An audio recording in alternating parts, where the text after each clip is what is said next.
Welcome back, everybody. We have a mail day today. Just one box to do today. And all the way from Ohio. So it has this paper wrapping around all the corners. I guess that's to make it tamper evident.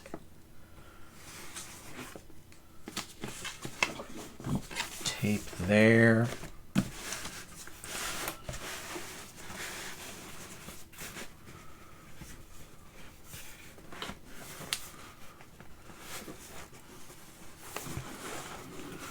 Also lots of stamps.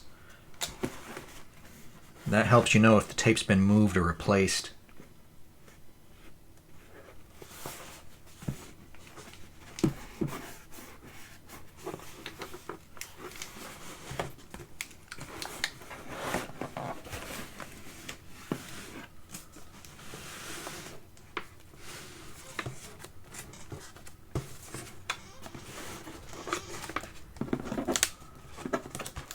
Looks like it's all still sealed.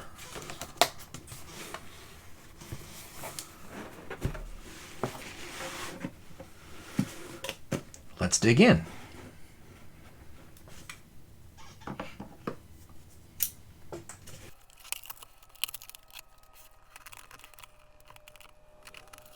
Looks like all the seams are taped. That's probably for water resistance. Just in case.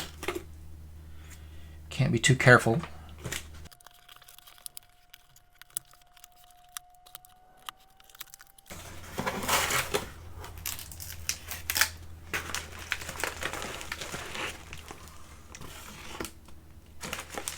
There we are.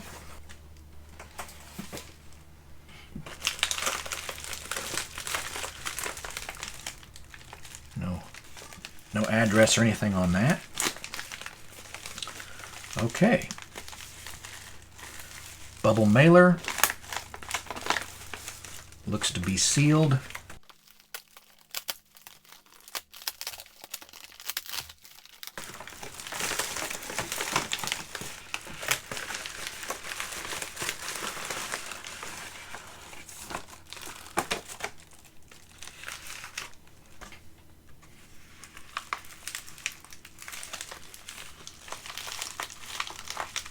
Similar story here.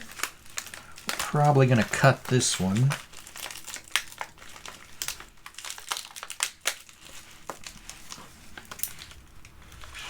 Just to be kind of gentle.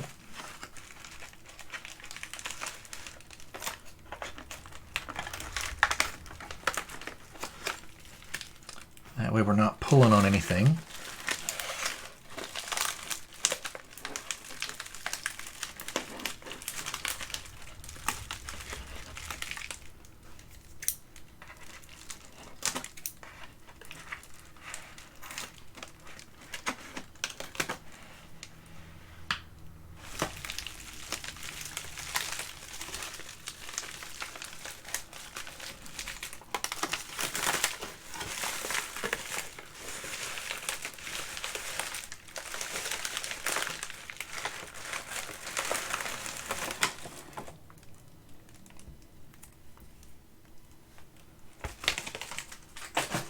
Okay, there we have it.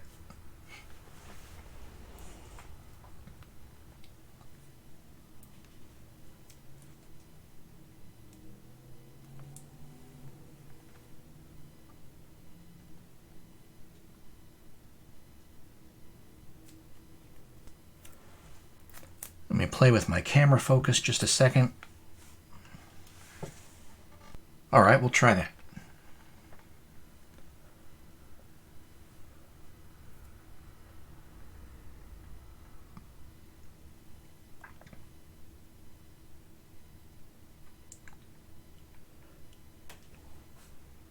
WOC 6800 Magic Collector Set, $49.95.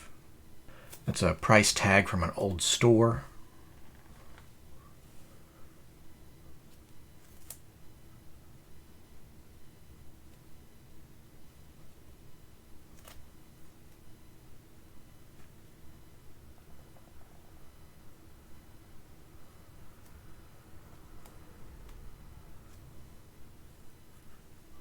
dent right here, I think.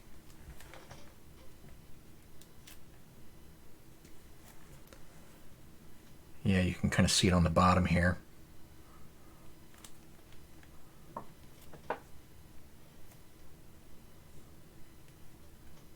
In the early days of the game, there weren't any official spoiler lists that revealed all the cards and their abilities. Wizards of the Coast wanted to keep that a mystery for players to discover.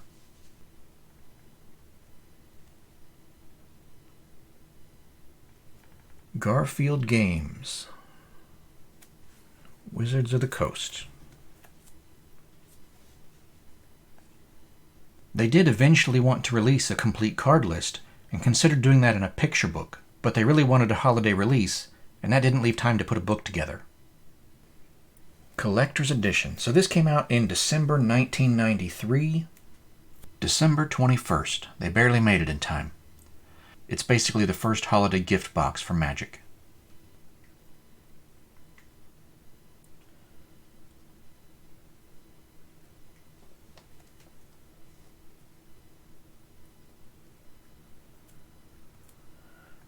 Just kind of checking out the seal here.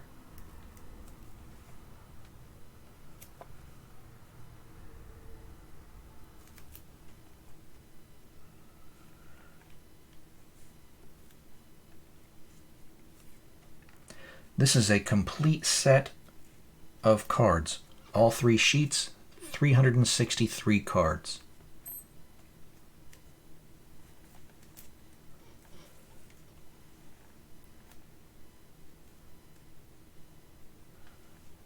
All right, let's see if I can get the camera to focus on that.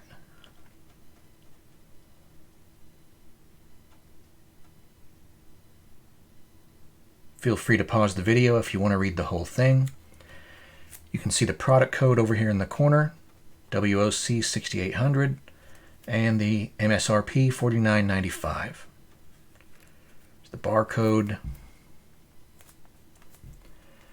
And the collector's edition wording there is that metallic foil stuff, hot stamp.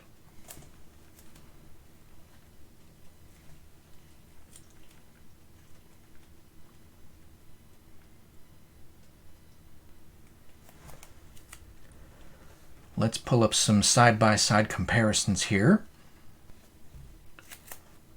So that is an International Edition one.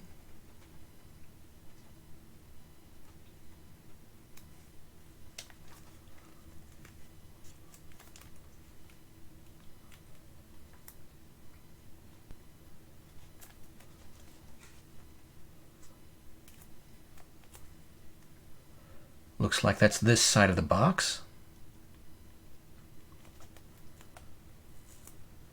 You can see these patterns right here match the other picture. These 2 marks and this shape here.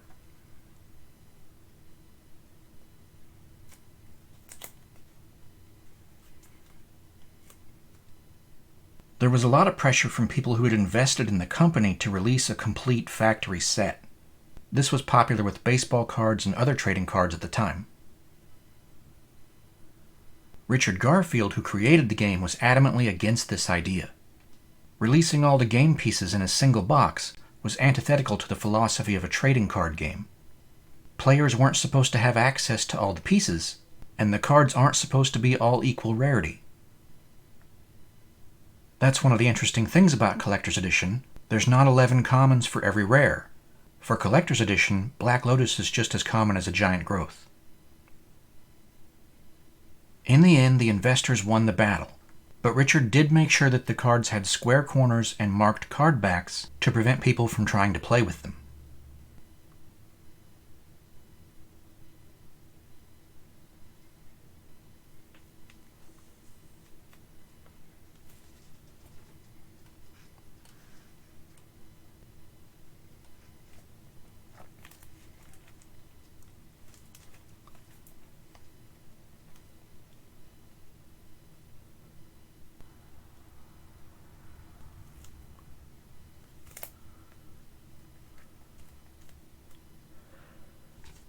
The seal matches this side a little better here.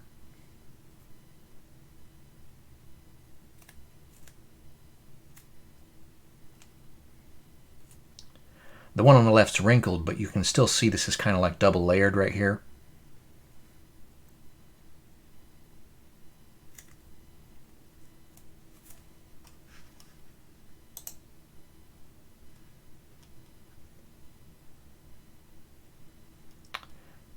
You can kind of see it right here also.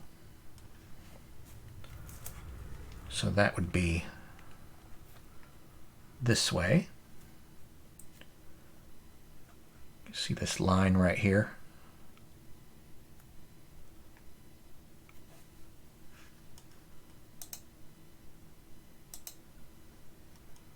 And then we got this one on the other side.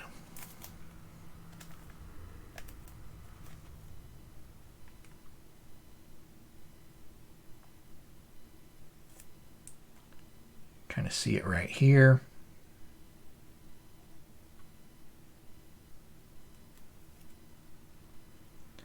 The seals look pretty similar.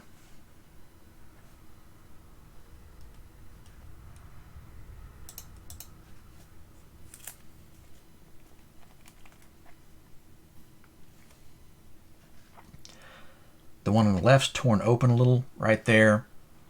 This one is ever so slightly. I don't even know if it'll show up on the camera.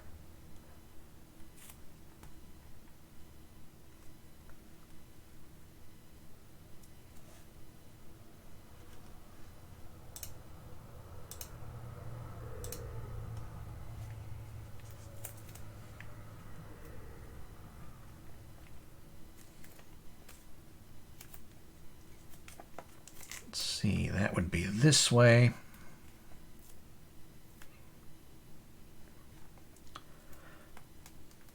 This box is wrapped a different direction. You can see the double plastic is here, just like it's on the top on this one, but the barcode's in the opposite corner. It doesn't really concern me. Just the way the box happened to be facing when it was wrapped.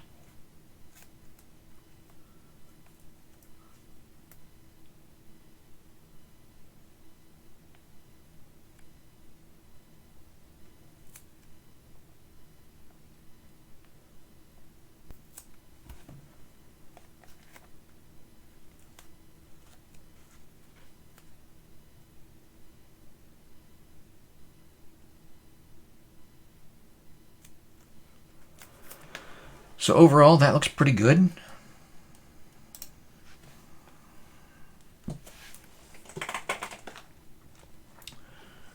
Get out this for comparison. This is a legit revised box, sealed. It's not quite as old as that. It's a few months newer. But the plastic material is similar. This is a little bit thinner plastic. Collector's Edition was supposed to be limited to 10,000 sets, but Wizards of the Coast received so many orders that they created International Edition just to get more product without breaking their promise of 10,000 sets. The International Edition print run was supposed to be 5,000 cards. They were printed by Cartamundi in Belgium, just like all the other Magic products, but the boxes were made by a nearby board game company.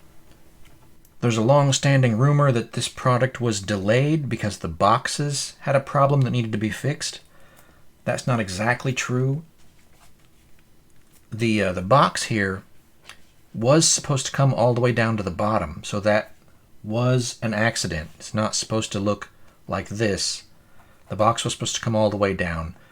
They contacted Wizards of the Coast about it, and they didn't want to delay the product because they kind of wanted that holiday release, you know, December of '93.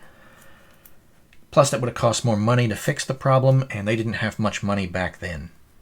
So there was a mistake with the packaging. That's what it was. But it did not delay the product because they didn't fix it. They just ran with it. In the end, the print run for Collector's Edition was short by nearly 10%. So many people treat it as if the print run was 9,000 sets. Nearly 10% isn't the same thing as exactly 10%, so there's probably a few more than 9,000. Because of that shortage, about 1,500 of the international sets ended up being sold in the US. Collector's Edition generally has a more glossy surface than Beta. I suspect this is caused by the cardstock having a smoother surface finish to start with, because the cards were meant for collecting and not for playing. They're also well known for having a narrow border on the left side of the card face from the way the cutting machine was set up. Collector's Edition used the same printing plates as Beta. The gold was added as a spot color before the clear wear coat was applied. The borders on the card back are white underneath the gold ink. Because the printing plates were removed and reinstalled in between Beta and Collector's Edition, the printing press had to be recalibrated. Color registration gets adjusted so the image is in focus. This adjustment is ever so slightly different between Beta and Collector's Edition. The black ink layer being slightly left or right creates the illusion that the gray card name, card type, or artist credit is slightly thinner or thicker font. It's not actually a different font, it's just the registration of that black ink layer. Another good place to see that is how well the mana costs are centered within their circles. Tips like these are just a few of the ways you can detect a reback. Rebacking was a big problem with Collector's Edition. That's when you put a normal card back onto a Collector's Edition card in an attempt to pass it off as a tournament legal card. Because of rebacking and also corner clipping, a lot of Collector's Edition and International Collector's Edition has been damaged over the years. Collector's Edition doesn't have any randomization. The cards are in the same order inside every box. There's several deck-sized units of cards inside the box. Because basic lands appeared more than once on the sheet, they're the only cards that have more than one copy in the box. If you want to know how many copies of each land are in the box, here's a list.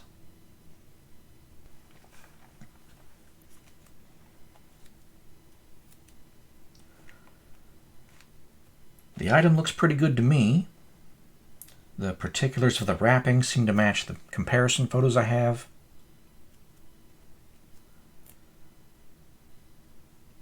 Of course, the box is real.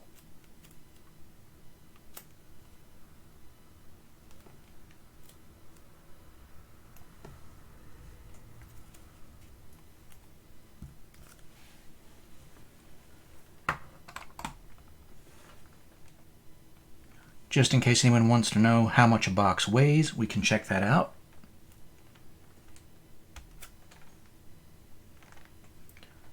This is in grams. 696 grams is what this scale says. I guess we can do the revised box also while we're at it. 1,018 grams.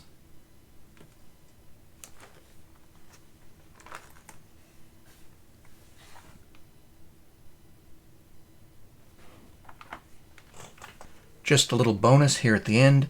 This is my 1993 collector card factory set for Dungeons & Dragons. 495 cards. I bought this myself instead of buying that back in '93.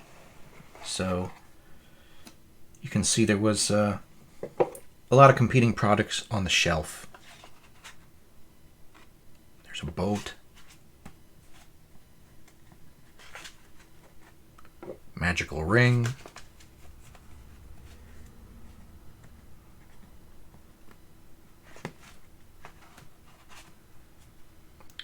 And there's a person.